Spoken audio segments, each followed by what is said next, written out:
हम गौसे आजम के दरबार के कुत्ते हैं। हम फितना व फसाद मचाने या आतंक और दहशत फैलाने नहीं आते। हमको जो बोलना होता है वो खुफिया सुरंगों में नहीं, खुले मैदान में बोलते हैं। हमारी कोई खुफिया मीटिंगें नहीं होती, ढकी छुपी प्लानिंग नहीं होती। गौसे पाक के दरबार के कुत्ते हैं, खुले आम बोल रहे हैं। इसलिए कि आला हज़रत अजीमुल बरकत इमाम अहले सुन्नत मुजद्दिद वक्त अपने वक्त के अबकरी आलिम दीन है, लेकिन उनका भी हाल ये था कि वो डंके की चोट पर बोलते थे और लिखते थे, और फिर अपनी निस्बत पर ये फख्र भी करते थे कि मेरी किस्मत की कसम खाएं सगाने बगदाद, बगदाद के कुत्ते मेरी किस्मत की कसम खाएंगे। आला हज़रत फरमाते हैं मेरी किस्मत की कसम खाएं सगाने बगदाद, अरे हिंद में रह के भी देता रहूं पहरा तेरा। हम हिंदुस्तान में है, गौसे आजम के दरबार का पहरा दे रहे हैं।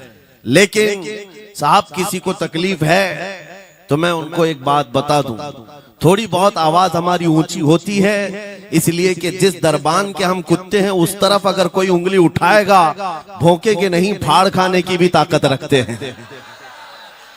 मेरे अजीजों, कुत्ते का काम ही है, वो दरबान के दरवाजे पर होता है और वो निगरानी के लिए है।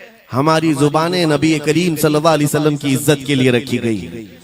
हमारी जुबानें, हमारी जिंदगियां अल्लाह के वलियों की हिमायत के लिए रखी गई है, और अगर उनकी हिमायत में ना बोले तो फिर क्या धोती कुर्ते वालों के लिए बोलेंगे। बात सिर्फ इतनी है कि स्टेज उधर भी लगते हैं इधर भी लगते हैं। आप चापलूसी किसी और की करते हैं और हम तारीफ किसी और की करते हैं। आप माल के पीछे भागते हैं और फिर आप मौजूदा हुकूमत जो भी मौजूद है उसके सिक्कों पर और उनके ओहदे पर और उनके मनसब पर देख करके आप बात करते हैं। लेकिन अल्हम्दुलिल्लाह हम फकीरों की आदत ये है, हम बरसों पुराने आबा व अजदाद से गौसे आजम के ही दरबान, उनके ही गुलाम हैं। इसलिए कि हमने ये सुना भी है और पढ़ा भी है, हमारे यहाँ निस्बत पर फख्र किया जाता है। और कैसी निस्बत पर? अरे हमारे वक्त का मुजद्दिद जब इस बात पर फख्र करता है, या गौस तुझसे दर, दर से सग और सग से है मुझको निस्बत। ये भी नहीं कहा डायरेक्ट गौसे पाक आपसे डायरेक्ट मुझे निस्बत है, ये नहीं कहा, बल्कि या गौस आपसे आपके दरबार को निस्बत है, आपके दरवाजे से आपके कुत्ते को निस्बत है, और आपके कुत्ते से मुझ अहमद रजा को निस्बत है। तुझसे दर, दर से सग और सग से है मुझको निस्बत। मेरी गर्दन में भी है दूर का डोरा तेरा, और इस निशानी के जो सग हैं नहीं मारे जाते। क्या बेहतरीन फार्मूला दिया है, डरने वालों के लिए ही आला हजरत ने कहा, जो खौफ खाया करते हैं खौफ न रख रजा जरा तू तो है अब्दे मुस्तफा। आला हज़रत फरमाते इस निशानी के जो सग हैं नहीं मारे जाते। सग फारसी लफ्ज है और कुत्ते को कहते हैं। कौन सी निशानी वाले सग नहीं मारे जाते? जिस कुत्ते के गले में पट्टा होता है उसको नहीं पकड़ा जाता। म्युनिसिपैलिटी की गाड़ी भी आती है कुत्तों वाली, वो इंजेक्शन मार के जाते हैं या कुत्तों को पकड़ के ले जाते हैं। बहुत कुत्ते अगर आवारा हो गए, कंप्लेंट करो, कुत्तों को उठा ले जाएंगे। लेकिन उन उठा ले जाने वाले कुत्तों में अगर एक भी बेल्ट वाला आया तो छोड़ देंगे। क्यों? ये पट्टा बताता है इसका कोई मालिक है, ये आवारा नहीं है, किसी का पाला हुआ है। पट्टा बताता है इसका कोई मालिक है। और आला हजरत फरमाते हैं हमारे गले में कादरी पट्टा पड़ा हुआ है, और इस निशानी के जो सग हैं नहीं मारे जाते। हश्र तक मेरे गले में रहे कादरी पट्टा तेरा। गौसे पाक का ये निस्बत का पट्टा पड़ा हुआ है। ये अल्हम्दुलिल्लाह हमें बहुत सारी चीजों से महफूज रखता है। हमें जाहिर सी बात है आज इसी बात पर फख्र भी है। लोग मौलाना साहब कह रहे हैं हक बात कहना इस जमाने में नहीं, हर जमाने में दुश्वार रहा है, हर जमाने में दुश्वार रहा है। लेकिन ऐ नौजवानों, अगर तुम्हें अपनी निस्बत पर यकीन है कि मेरा पीर गौसे आजम जैसा है, मेरी निस्बत मुस्तफा करीम सल्लल्लाहु अलैहि वसल्लम से है, तो फिर खौफ किस बात का, डर किस बात का। इसीलिए हम डंके की चोट पर बोलते हैं, क्यों दबे जिस पे हिमायत का हो पंजा तेरा, शेर को खतरे में लाता नहीं कुत्ता तेरा। अजीजा ने ग्रामी वकार, आज सुल्तानुल औलिया गौसुल आजम की बारगाह में हम खिराज अकीदत पेश करने आए। जो बातें मैं अर्ज कर रहा हूं वो गौर से सुने। करामात ये औलिया इकराम की जिंदगी का हिस्सा है, अल्लाह की तरफ से उन्हें दिया गया। करामत क्या है? ऐसा मुहय्यरुल अक़ूल काम, अकल को हैरत में डाल देने वाला काम जो आम इंसान नहीं कर सकता, आम इंसान की अकल में ना आए, अल्लाह के वली से सादिर होने वाला ऐसा कोई काम, उसको करामत कहते हैं। लेकिन करामत औलिया इकराम की विलायत को साबित करने के लिए जरूरी नहीं। औलिया इकराम की विलायत को साबित करने के लिए करामत नहीं दिखाई जाती, शरीयत पर इस्तिकामत ये विलायत की अलामत है। अगर वो मजबूती के साथ हर जमाने में अपने दीन पर जमा हुआ है, वो अल्लाह का वली है, वो अल्लाह का वली है। आज भी हमारी कौम औलिया को ढूंढने पर लगी हुई है। सुनो, अल्लाह का वली ढूंढना चाहते हो तो ढूंढने के लिए निकलते हैं और पीछे पड़ जाते हैं, देखते हैं ये ठोकर मार करके सोने का सिक्का निकाल सकता है कि नहीं निकाल सकता है। औलिया को इन्हीं बातों पर आज भी लोग परखते हैं, सोचते हैं कि अभी बाबा आसमान पर उड़ेंगे तो मैं समझ लूंगा अल्लाह के वली हैं, पानी पे चल के दिखाएंगे तो मैं समझ लूंगा अल्लाह के वली हैं। मैं यहीं बैठा हूं, अचानक मेरे पास पैसों का थैला खोल के दे दें, अल्लाह के वली होंगे। यानी तुम एक जगह बैठे रहो, हलवा खिलाने वाले बाबा जिसको तुम समझोगे अल्लाह का वली है। मेरे अजीजों, ये जो चीजें तुम समझ बैठे हो अल्लाह के वली के लिए, ये जरूरी नहीं, बल्कि ये देखो कि वो नबी पाक की शरीयत पर कितना कायम है, मेरे नबी के रास्ते पर कितनी मजबूती से जमा हुआ है। मैं आपको पूछता हूँ, सय्यदुश शुहदा इमाम अली मकाम इमाम हुसैन आजम से बढ़कर अल्लाह का वली कौन? अल्लाह का वली कौन है? सारे औलिया इकराम की निस्बत वहां जाकर खत्म होती है। उस हुसैन आजम को देखे करबला के मैदान में अपने बच्चों की कुर्बानी के सामने भी जमे रहे, डटे रहे, करामत का इजहार नहीं किया, शरीयत पर इस्तिकामत लोगों को दिखाया। दुनिया में जैसी भी आफतें आ जाएं, मुसीबतें आ जाएं, अगर दीन मुस्तफा पर जमा हुआ है, इस्तिकामत के साथ खड़ा हुआ है, वो उसकी सबसे बड़ी विलायत है, वो सबसे बड़ा वली है। अल्लाह का वली वो है जो शरीयत पर जमा हुआ है, डटा हुआ है, कायम है। और करामात औलिया इकराम की जिंदगी का एक छोटा हिस्सा है, छोटा हिस्सा है। और इस्तिकामत ये बहुत बड़ा हिस्सा है। जमे रह जाना किसी बात पर, खौफ ना खाना बातिल ताकतों से, न डरना इन जालिमों से, ये औलिया इकराम की जिंदगी का खास वतीरा है। आज हम सबको जिस चीज की जरूरत है वो करामत की नहीं, इस्तिकामत। करामतें सुनते भी आया, अब करामत से आप ये समझते हैं कि काया पलट जानी चाहिए। लोग आज मजाक भी करते हैं, कुछ वो मॉडर्न ख्याल के डॉक्टरों और प्रोफेसरों के लेक्चर सुन करके पागल जो हो चुके सोशल मीडिया पर, वो भौंकते हैं करामात औलिया पर। क्या अब करामात क्यों नहीं दिखाते अल्लाह के औलिया? ये जो हालात बदले हुए हैं, इन हालात में इनकी करामतों से जमीन क्यों नहीं पलट जाती, जालिमों के मुंह में कीड़े क्यों नहीं पड़ जाते? मेरे अजीजों, पूरी दुनिया करामात से नहीं चलाई जाती, वल्लाह मुसब्बिबुल अस्बाब, असबाब पर रखा है। एक मशहूर जमाना बुजुर्ग हजरत मोहम्मद जाम रहमतुल्लाह अलैह बगदाद के हलाकू के जमाने के थे। हलाकू बादशाह जिसने बस्तियों की बस्तियां वीरान कर डाली और इतने कत्ल कर दिया था, जहां से गुजरता था इंसानों की खोपड़ियां। उसका जब बगदाद पर हमला करने का इरादा हुआ तो बगदाद से कई मील दूर उसका लश्कर लेकर वो पड़ाव किया और अपने 2 सिपाहियों को बगदाद का मुआयना करने के लिए भेजा। और उसकी दहशत तारी थी सब शहरों में, हलाकू अगर आ गया तो हिलाक हो जाएंगे, इसके फौजी सबको बर्बाद कर डालेंगे। हलाकू का नाम सुनते ही लोगों में दहशत तारी होती थी। तो दो सिपाही, दो फौजी हलाकू के बगदाद मुआयना करने के लिए आए। तो लोगों में खलबली मच गई, अब जाएं तो कहां जाएं। तो हजरत मोहम्मद जाम रहमतुल्लाह अलैह एक बुजुर्ग थे, उनके पास लोग दौड़ते हुए आए और वो वजू फरमा रहे थे, उनके हाथ में पानी का कटोरा था और आकर के लोग रोने लगे, हुजूर हलाकू आ गया, बगदाद तबाह कर डालेगा, बगदाद को बर्बाद कर देगा, आप बचा ले, अल्लाह के वली हैं, आप दुआ करें। उन्होंने अपनी कटोरी पलट दी और कहा जाओ, अल्लाह हिफाजत करेगा। रिवायत में मिलता है कि वो दो सिपाही ढूंढते ढूंढते रह गए, उनको बगदाद नजर ही नहीं आया। कोई बगदाद का न घर दिखा, न महल, न रास्ता, कुछ नहीं। वापस वो अपने बादशाह के पास जाकर कहते हैं, हम तो बहुत ढूंढ करके आए, बगदाद मिला ही नहीं। हलाकू ने उन दोनों सिपाहियों को कत्ल कर दिया।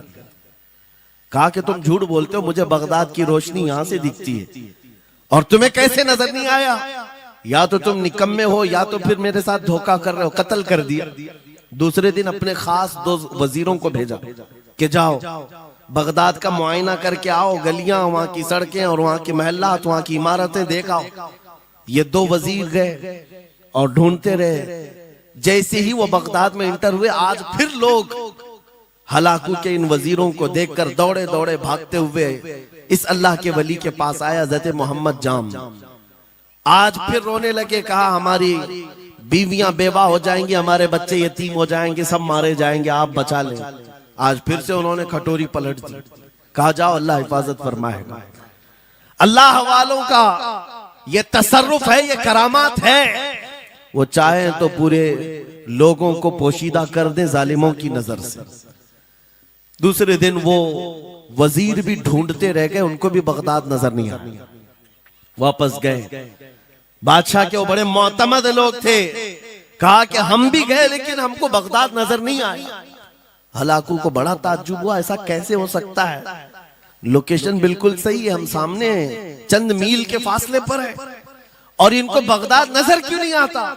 तीसरे दिन उसने कहा कि अब किसी मुआयने की जरूरत नहीं, कोई जायजा लेने की जरूरत नहीं, हम डायरेक्ट जाते, फौज को तैयार करो। पूरी फौज को लेकर के जब तैयार होकर वो बगदाद के सरहद पर आकर खड़ा हो गया, उसके जंग का बिगल बजा और तबाही के आवाजें आने लगी, तो आज लोग फिर दौड़ते हुए हजरत मोहम्मद जाम के पास आए और उनसे रो रो कर गिड़गिड़ाने लगे, कहा आज तो आफत आ गई, बड़ी बला आ गई। तवज्जो से सुनना मेरे अजीजों, आज आप अगर ना बचाएं तो सब तबाह हो जाएंगे, बर्बाद हो जाएंगे। आज आप अपनी कटोरी उठा रहे थे, उन्हें गैब से निदा आई, ए मेरे महबूब बंदे, कब तक तुम अपनी कटोरी उठाकर इनको बचाते रहोगे?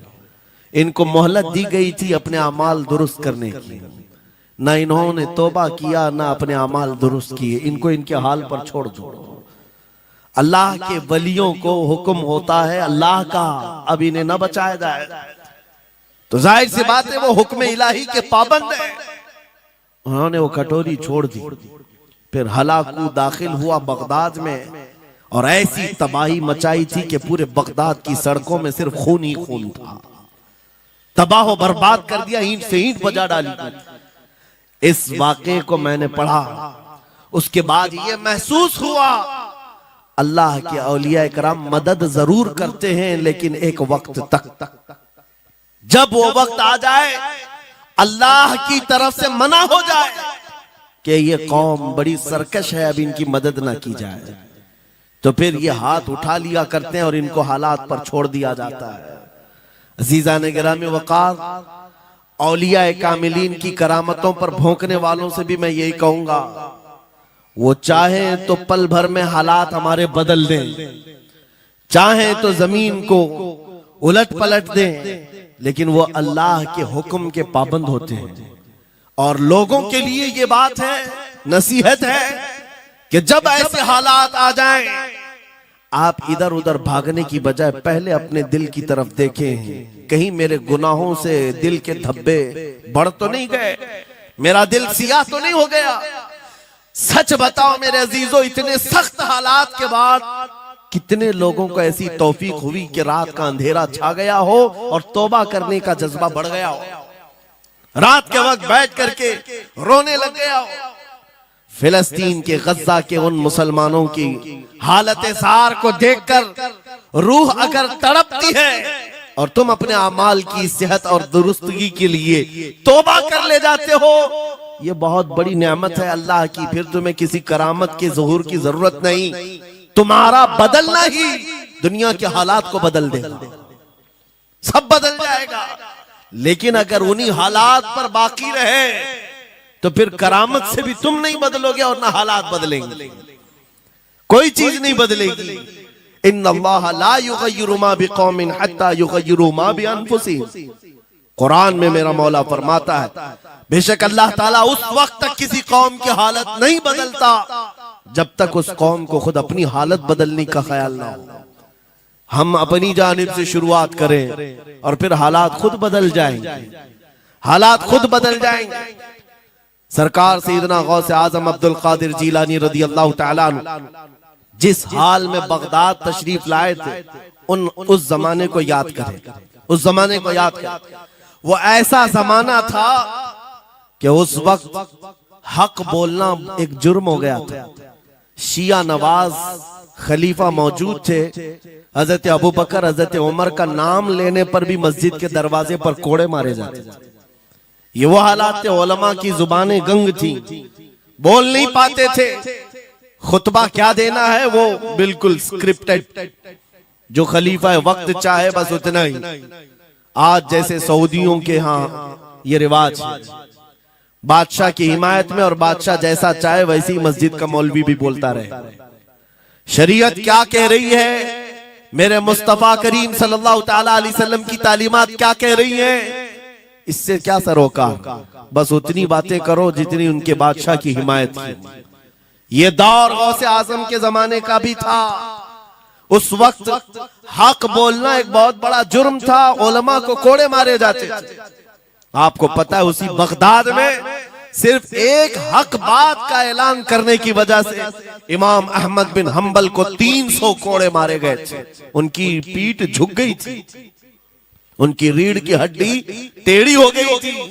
कोड़ा किसको कहते हैं, कोई रस्सी को नहीं, चमड़े का वो बेल्ट जिससे वो मारते थे तो जिस्म की चमड़ी लग करके आ जाती थी। 100 कोड़े में तो आदमी मर जाता था, कोई बच गया बच गया। 300 कोड़े खाए उस इमाम की बात कर रहा हूं जिसको मेरे नबी की 5 लाख हदीसें याद थी। वो इमाम अहमद बिन हंबल इतने बड़े इमामुल हदीस कोड़े खाते थे तो किस बात पर, सिर्फ हक बात का ऐलान बरसरे पैकार करते थे, सबके सामने करते थे। उन्होंने कोई बादशाह की रियायत नहीं की, उन्होंने ये नहीं देखा कि ये क्या चाहते हैं, बल्कि हमेशा ये देखा कि मेरे नबी की शरीयत क्या चाहती है। मेरे अजीजों, यही बड़ी करामत है।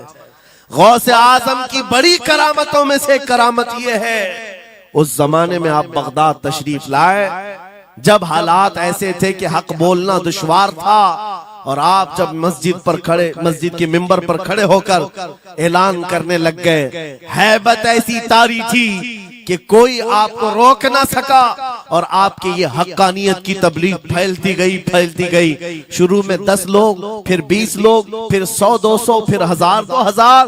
गौसे आजम ने चंद महीनों में जो खुतबात दिए, आपके खुतबात का आलम यह था कि फिर 70,000 का मजमा बराबर सुनने के लिए आया करता।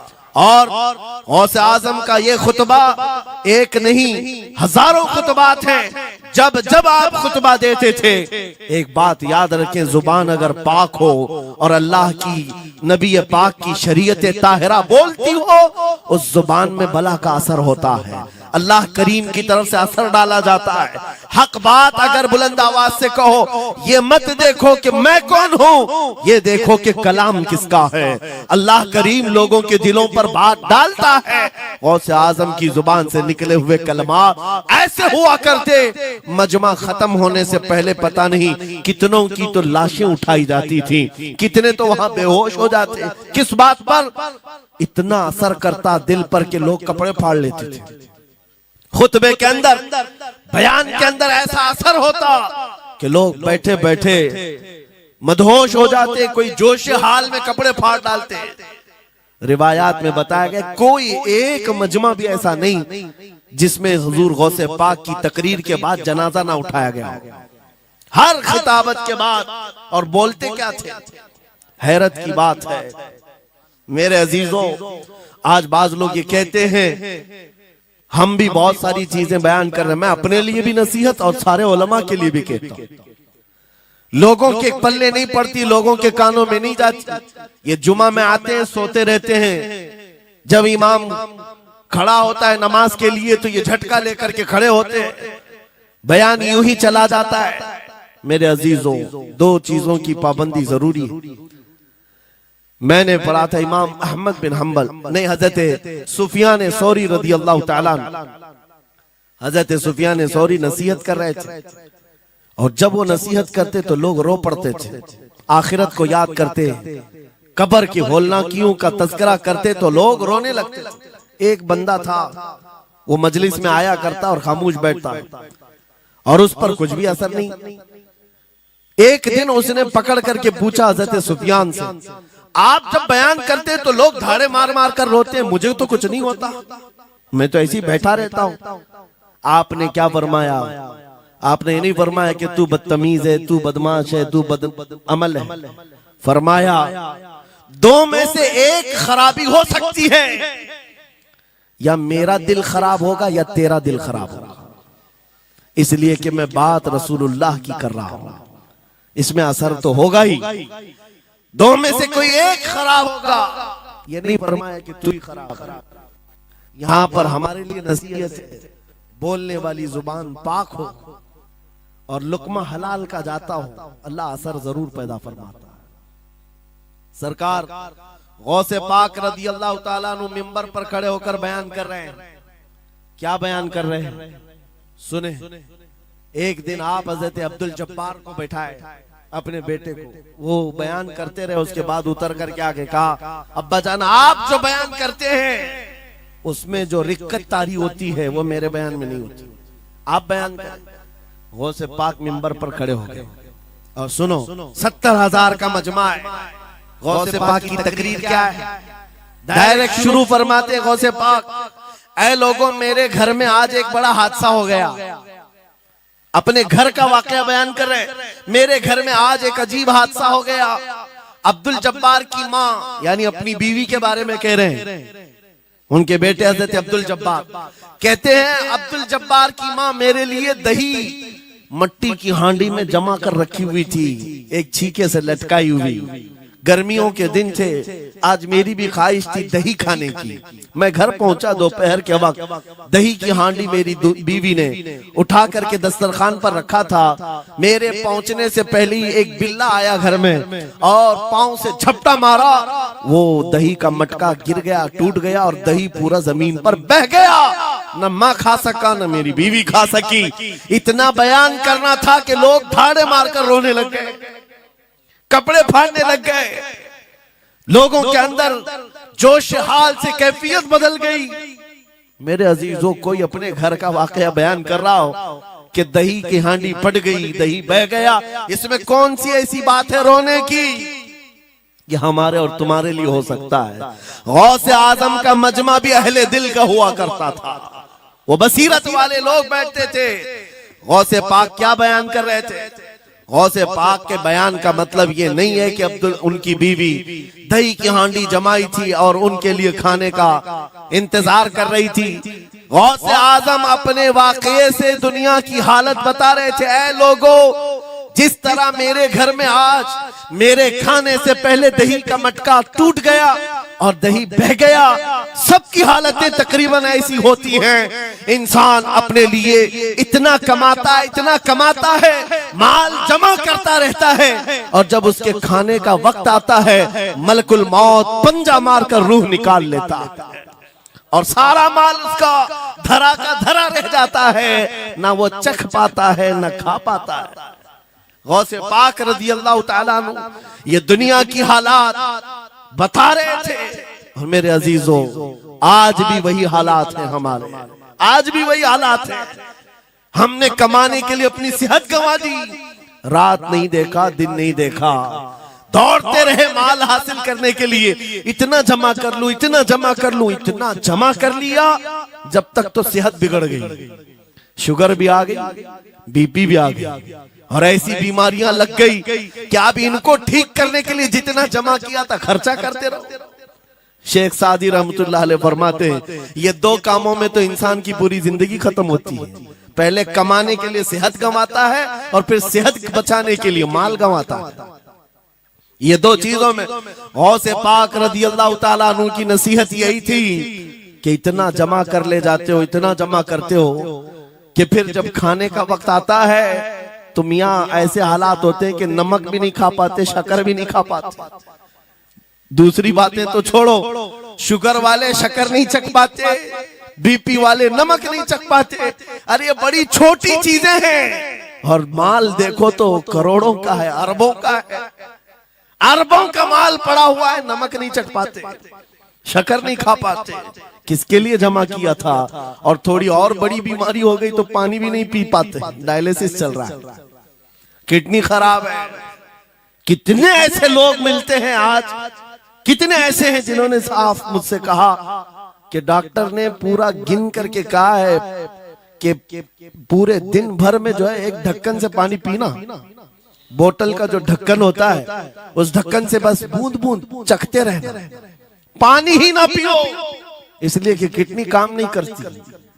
ये दुनिया है मेरे अजीजों, हमने अपनी सेहत गंवा दी, पूरी की पूरी सेहत गंवा दी इसको हासिल करने के लिए। इसी को मेरे इमाम अहले सुन्नत फाजिल बरेलवी ने कहा था, शहद दिखाए जहर पिलाए, कातिल डायन शोहर कुछ, इस मुर्दार पे क्या ललचाए, दुनिया देखी भाली। लेकिन समझ में किसी को नहीं आता, उस वक्त समझ में आने लगता है जब जाने का वक्त होता है। जाने के वक्त हालात ऐसे होते हैं, मैं अक्सर अपने टूर में देखता हूँ, उमरा पे जाते हैं, बगदाद पे जाते हैं, खूब आयश से रहते हैं, सबको पता रहता है प्लेन में सिर्फ 30 किलो का अलाउड है, लेकिन मार्केट में जाते हैं तो उनको कुछ खबर नहीं होती, सब खरीद रहे होते हैं। हो जाए, खरीद खरीद करके लाकर रूम में भर दिए, और आज शाम में जाना है तो ठोस रहे हैं, इस बैग में उस बैग में नहीं घुसा, और उसके बाद फिर एयरपोर्ट पहुंचे तो कभी इसको रिक्वेस्ट, कभी उसको रिक्वेस्ट, थोड़ा हमारा भी ले लो, थोड़ा हमारा भी ले लो। अरे वहां सबका 30 है, कोई लेने को तैयार नहीं। फिर खरीदा हुआ वहीं छोड़ करके हसरत भरी निगाह से देखते जाते हैं, किसी की खजूर छूटी हुई है, किसी के मुसल्ले छूटे हुए हैं, किसी के कपड़े छूटे हुए हैं। हर बार हम एयरपोर्ट पे देखते हैं, छोड़ करके जा रहे होते हैं, बड़ी हसरत से देखते हैं। मेरे अजीजों, ये कोई लतीफा नहीं, सेम यही हालात जब दुनिया से जा रहा होता है एक इंसान, मरने से पहले उसकी आंखें फटी रह जाती हैं। क्यों कहा गया है मरने के वक्त सबसे पहले उसकी आंखें बंद कर दो? क्योंकि वो अपना माल देख रहा होता है, अपनी औलाद देख रहा होता है, अपना घर बार देख रहा होता है। मैंने इसको बनाया था, इस तरह से कमाया था, इस तरह से इसको पाला था, ये सब देखता रह जाता है। उनमें से किसी चीज को उठा भी नहीं पाता, ले नहीं जा सकता, यहाँ तक कि ऐसी हालत होती है खुद जा भी नहीं पाता, दूसरों के कंधों पर सवार होकर जाना पड़ता है। ये दुनिया की हकीकत। गौसे पाक की तालीमात अगर पढ़ते रह जाओ मेरे अजीजों, तसव्वुफ का एक ऐसा किला है, गौसे पाक की तालीमात काफी है तुम्हें तौबा करने के लिए, दुनिया में दिल लगाने के लिए और उससे दिल हटाने के लिए। गौसे पाक की तालीमात काफी है। आपने फरमाया था दुनिया में ऐसे रहो जैसे कश्ती समंदर में चलती, कश्ती समंदर में चलती है, यानी पूरे भरे हुए मौजों के पानी पर कश्ती चल रही है, लेकिन उसका कुछ बिगड़ता नहीं है। हाँ, अगर पानी कश्ती के अंदर आ गया तो फिर कश्ती के लिए खतरा है, डूब जाएगी। तुम दुनिया में ऐसे ही रहो कि तुम्हारे अंदर दुनिया ना आए, तुम दुनिया में हो, तुम्हारे अंदर दुनिया ना आ जाए। अगर तुम्हारे अंदर दुनिया घुस गई तो डूब जाओगे, फिर यहां से निकल नहीं पाते। मौलाना रोम इसी की मिलती जुलती बात कहते हैं मसनवी शरीफ में। जलालुद्दीन रूमी फरमाते हैं, एक चूंटी को देखा, शहद का एक कतरा जमीन पर गिरा हुआ है, शहद का कतरा चिपकने वाला होता है, यानी उसके अंदर गम होता है। चूंटी करीब से आई, एक चुस्की ली, शहद को चखा और जाने लगी, फिर आई, पेट कहां भरता है चूंटी का मीठे से। अरे शहद तो पानी में भी रखो ऊपर से आके गिरती है, और शहद खाना है उसको। और दूसरी तरफ से आई, फिर गई, पेट नहीं भरा, चारों तरफ से उस कतरे को चाट चाट के गई। मौलाना रोम फरमाते हैं फिर चूंटी के दिल में ख्याल आया, मैंने हर तरफ से तो शहद को चक्कर देखा, टेस्ट एक ही है, बीच कतरे में कैसा टेस्ट होगा, कतरे के बीचों बीच शायद अलग टेस्ट होता है। तो चूंटी ये सोच करके कतरे के ऊपर चढ़ गई, जो शहद का कतरा था उसके ऊपर चढ़ गई। कहा ऊपर चढ़ करके मैं चुस्की लूंगी इसकी और चखूंगी। और जब चढ़ गई तो उसके सारे पैर हाथ उस पे चिपक गए।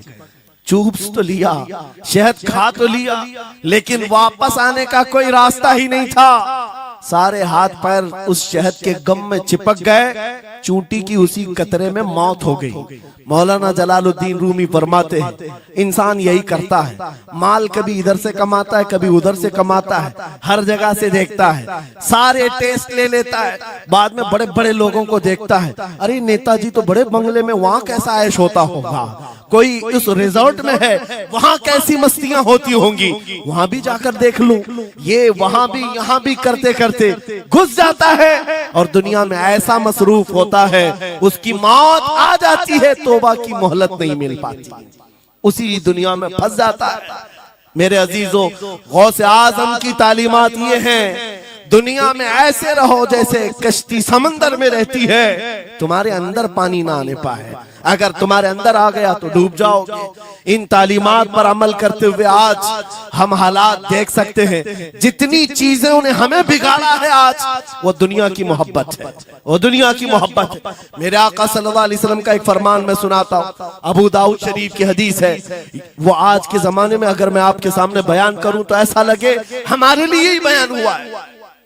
रसूल करीम सल्लल्लाहु अलैहि वसल्लम फरमाते हैं यूशकु अन तदाअ अलैकुमुल उमम कमा तदाअल अकिलतु इला कुसअतिहा, करीब एक जमाना तुम पर आएगा, तुम देखोगे कि सारी जमातें मेरी उम्मत पर टूट पड़ेंगी, ऐसे टूट पड़ेंगी जैसे भूखा बर्तन पे झपटता है, भूखा आदमी जैसे बर्तन पे झपटता है, ऐसे मेरी उम्मत पर सारी कौमें झपट पड़ेंगी। आज वही तो हालात है, आज वही हालात है, सबका टारगेट हम ही है, सबका निशान हम है।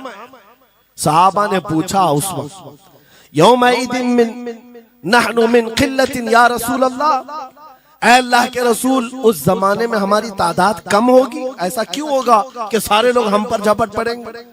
नबी पाक फरमाते हैं वलाकिन्नकुम कसीरून, नहीं तुम तो बहुत ज्यादा होंगे उस वक्त, गोसाअन का गोसा इस्साइल, लेकिन तुम्हारी हालत समंदर के झाग की तरह होगी, यानी समंदर का कफ झाग जो होता है हवाओं से उड़ जाता है, तुम्हारी हालत ऐसी होगी। तादाद तो बहुत होगी, लेकिन छोटी छोटी चीजों से बिलबिला करके भागने वाले लोग, ये प्यूरिटी नहीं रह जाएगी। फिर सहाबा ने पूछा या रसूल अल्लाह सल्लल्लाहु अलैहि वसल्लम, ये ऐसी चीज हमारे अंदर क्यों आएगी? मेरे आका फरमाते हैं